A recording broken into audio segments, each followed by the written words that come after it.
Bom dia, bom dia, bom dia.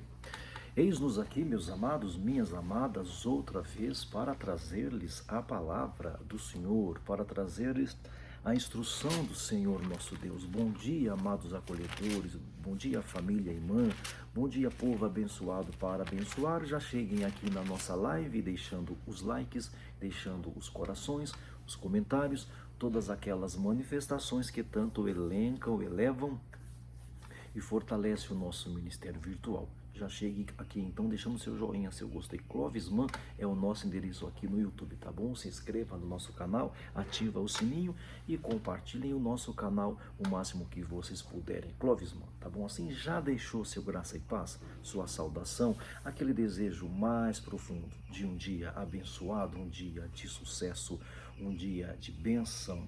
Faça isso agora, escreva aí. Eu desejo a todos um dia abençoado, um dia de sucesso, um dia de excelência na presença do Senhor. Tá bom? Assim, vamos à palavra do Senhor.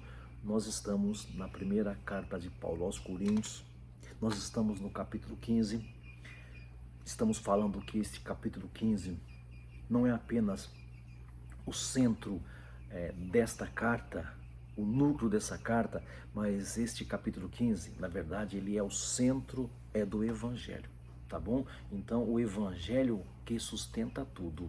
É o evangelho que sustenta tudo. Nós falamos que o evangelho está alicerçado em três fatos. Três fatos: Cristo morto, Cristo sepultado e Cristo ressurreto.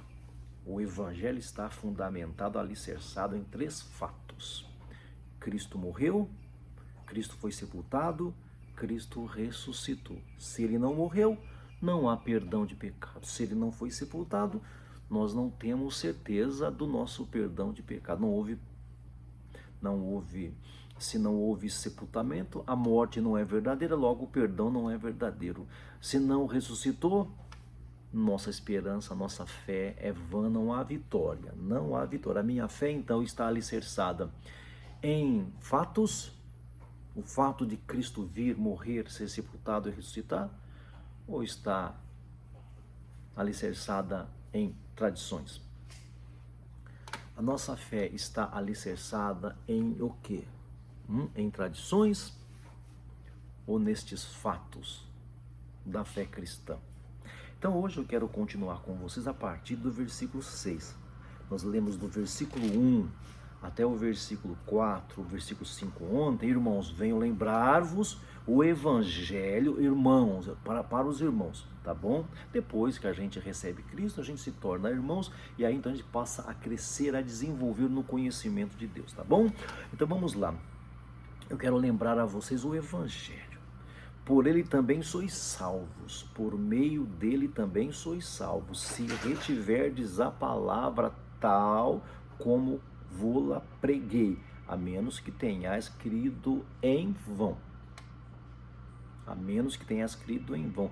Antes de tudo vos entreguei o que também recebi, que Cristo morreu pelos nossos pecados. Fato 1. Cristo morreu pelos nossos pecados, segundo as Escrituras. Foi sepultado, fato 2. Foi sepultado, ressuscitou ao terceiro dia, fato 3, segundo as Escrituras. E aí vem o versículo 5, de onde eu quero começar hoje. Olha lá.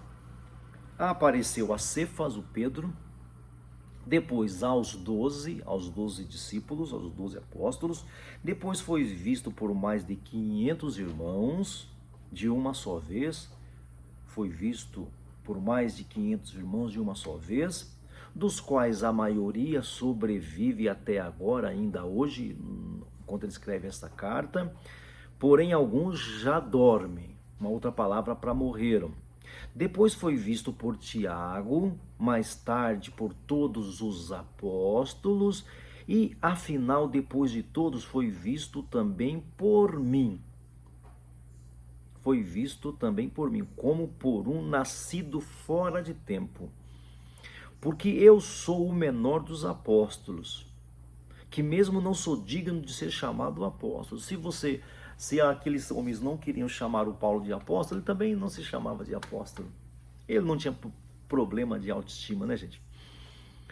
Pois persegui a igreja de Deus. Ele não esconde isso. Pois eu persegui Eu não sou digno de ser chamado de apóstolo, por quê? Porque eu persegui essa comunidade, eu persegui a igreja de Deus. Mas pela graça de Deus sou o que sou, e a sua graça que me foi concedida não se tornou vã. Antes trabalhei muito mais do que todos eles, todavia não eu, mas a graça de Deus comigo. Veja bem, sempre que ele fala de si, nunca se esquece. Foi a bondade de Deus, foi a misericórdia de Deus, foi a graça de Deus, foi a graça de Deus. Não é errado a gente lembrar de nós, a gente saber que a gente tem certa, qual que é a palavra? Não é errado a gente saber que a gente tem certos reconhecimentos, certas atitudes, certos reconhecimento, essa é a palavra. Não está errado, desde que você saiba quem você é, da essência de onde você veio, desde que você saiba. Todavia não eu, mas a graça de Deus comigo. Portanto, seja eu, sejam eles, assim pregamos e assim crestes. Então, converso com vocês hoje com a seguinte frase central: a ressurreição é testemunhada. A ressurreição é testemunhada. Você sabia que nós temos mais registros literários de Cristo Jesus do que sobre Aristóteles, do que sobre Sócrates, do que sobre Platão? Você sabia que tudo que a gente sabe do Sócrates foi dito por outros? Tudo que a gente sabe do Sócrates foi dito por outros, pelo Platão, por exemplo, por outros discípulos dele. Nós temos muito mais fontes do Cristo histórico, nós temos mais fontes do Cristo ressurreto, Cristo sepultado, Cristo que se manifestou aqui. A gente tem mais fontes. E ali próxima do acontecimento, próximo do fato, do que as outras coisas que vocês gostam tanto, que nós gostamos tanto, como os filósofos, como os historiadores do passado. Nós temos muito mais fontes dos apóstolos, de Cristo, tem muito mais fonte. Sabia que quando alguém ignora ou rejeita as fontes, os manuscritos antigos do cristianismo, quando eles rejeitam, eles são obrigados a rejeitarem também, todos os demais fatos. Sabe por quê? Não tem tanto material como tem dos cristãos de Cristo Jesus. Se alguém não aceita o fato histórico de Cristo Jesus, não dá para aceitar Aristóteles, não dá para aceitar o fato de Alexandre o Grande, não dá para aceitar o fato dos imperadores romanos, não dá para aceitar. Olha que coisa séria. Não, eu não estou nem querendo provar nada para você, é só para você pensar. Veja bem, quantos chegam ao ponto de bater nessa questão? Jesus não existiu, é uma lenda. O Paulo, o Pedro, o Tiago, o João não existiram, eles são lendas. Se estes personagens são lendas, o Aristóteles é mais lenda ainda. Porque tem muito menos fontes históricas, muito menos. E as fontes históricas do Aristóteles, do Platão, do Sócrates, do Alexandre o Grande, são tão distantes do fato real. Entendeu? Já os escritos dos apóstolos está distante do fato histórico 30, 40 anos, do fato histórico, do fato do Cristo que morreu na Galileia, que morreu em Jerusalém. Então, assim, quando alguém rejeita os documentos históricos do cristianismo, automaticamente você tem que jogar fora todos os outros documentos históricos. Mas você está falando loucura. Não, eu estou falando com propriedade. Talvez você esteja falando a partir do que ouviu, De repente, mas todo mundo fala a parte do que ouviu. Pode ser, mas não tem coerência? Como é se os cientistas da literatura falam que os escritos a respeito do Alexandre o Grande foram escritos 100, 200, 300, 400 anos depois do fato. Aí você pega e crê nisso, você é tolo, você crê nisso, assim, não, isso aqui é verdade. E o fato histórico dos escritos cristãos está assim, há 40 anos longe do fato ocorrido. Aí você fala, eu não aceito esse, eu aceito. Veja bem, você está querendo inventar roda. Não sei para onde você quer ir. Cara, os registros, os documentos literários do cristianismo, gente, é de uma beleza, é de uma profundidade, é de uma seriedade que você não tem noção. Destrói essa casinha do cristianismo, você destrói tudo. Destrói esse edifício do cristianismo e você destrói tudo, porque todos os outros têm muito menos abalização, tem muito menos credibilidade. Destrói o edifício chamado cristianismo e você destrói todos os outros. Se você não se importa com isso, manda a bala, destrói. Então aqui nós temos a ressurreição testemunhada, dita, falada. Então, se o testemunho, para que o testemunho deles sejam falsos, estes personagens não podem ter existido. Não pode. Existem, sabe, a forma científica de aplicar uma veracidade a um documento é diferente da forma científica de aplicar uma credibilidade a um fato arqueológico. É diferente a cientificidade de provar uma coisa e outra. Por exemplo, queridos, falado tantas vezes, por exemplo, numa época em que as mulheres, nossas irmãs mulheres, não tinha credibilidade, como é que alguém que quer mostrar a verdade coloca essas mulheres como uma das testemunhas? Não se bota, é só mentir.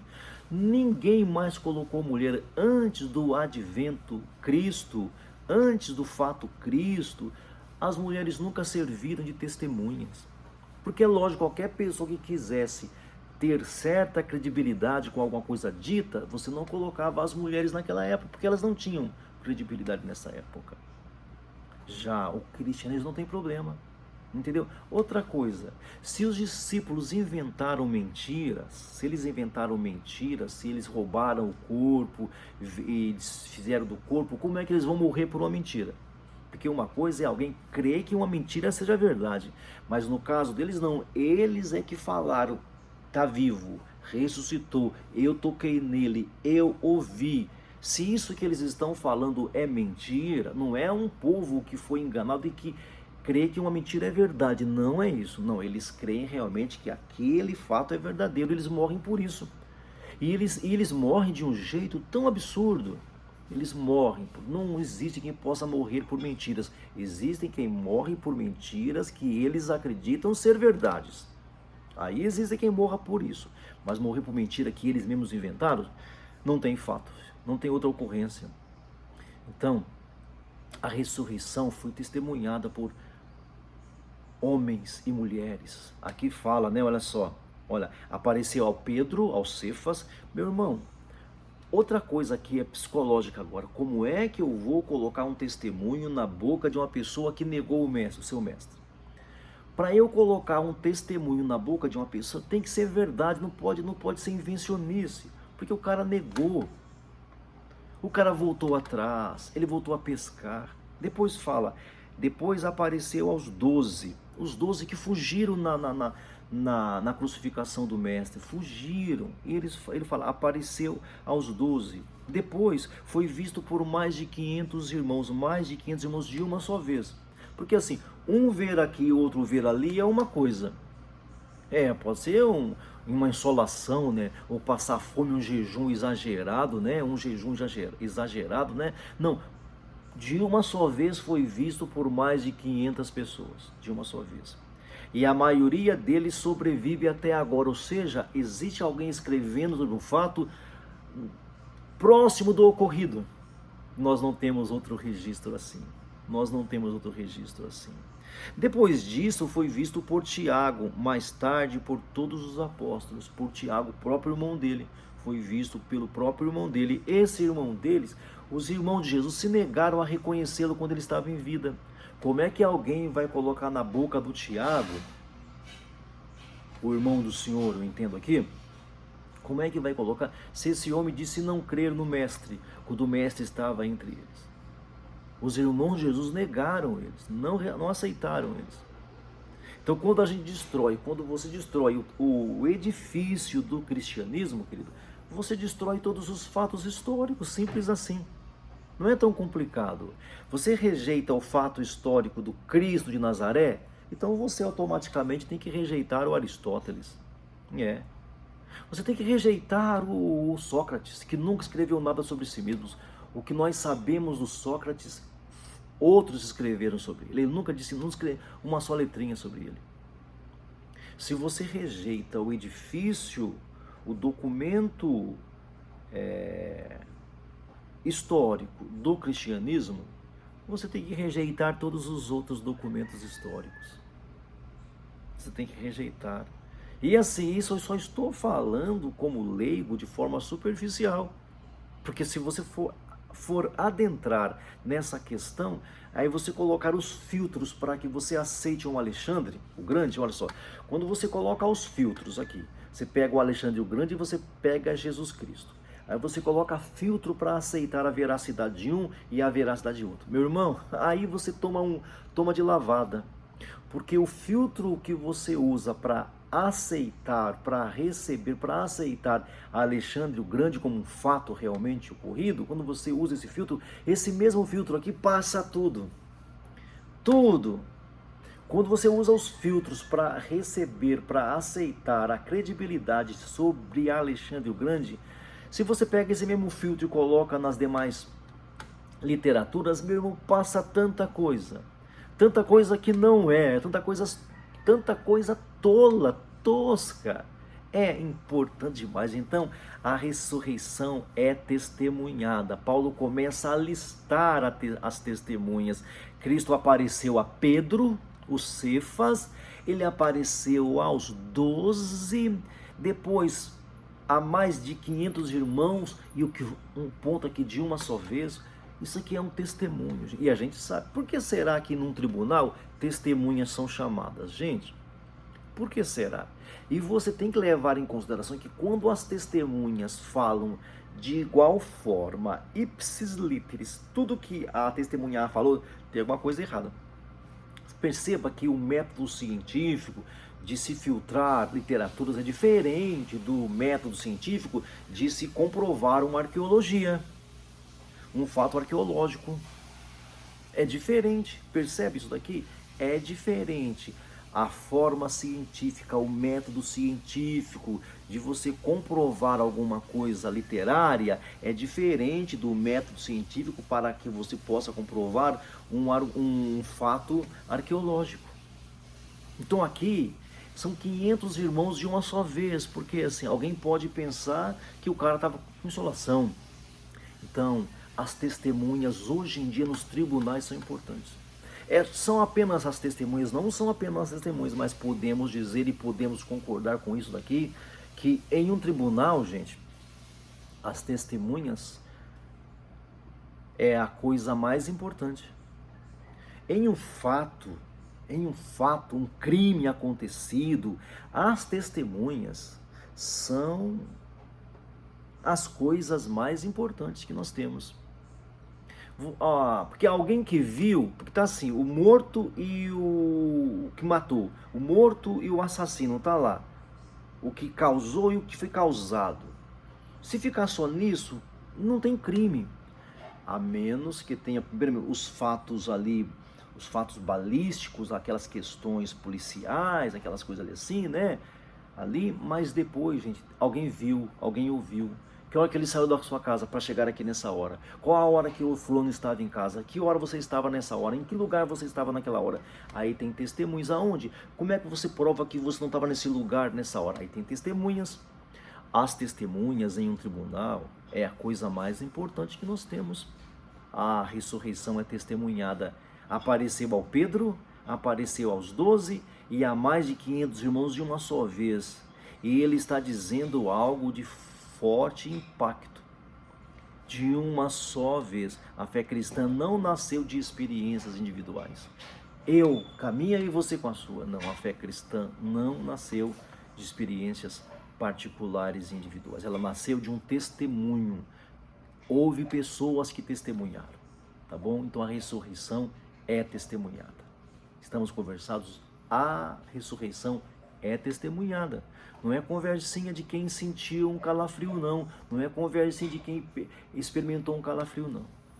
A ressurreição é testemunhada. Falei para você que esse capítulo 15 vai ser muito profundo, vai ser muito impactante para nós. Para mim já está sendo, espero que seja para vocês também.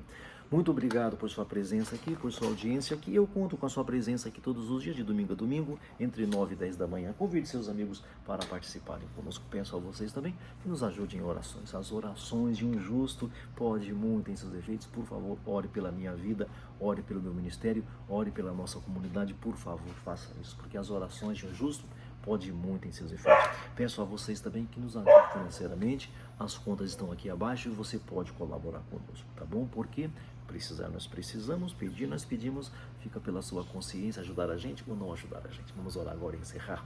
Meu Pai amado, meu Deus querido, muito obrigado por essa manhã. Obrigado pela palavra, pela revelação, pela iluminação. Livra a gente do homem mau, da pessoa amada, da pessoa violenta. Nos dê uma semana abençoada de excelência. Em nome de Jesus. Que o grande amor de Deus, que a graça do Senhor Jesus, que a consolação do Espírito Santo esteja com todo o povo de Deus, desde agora para sempre. Amém e amém. Graça e paz do Senhor Jesus. Bom dia a todos.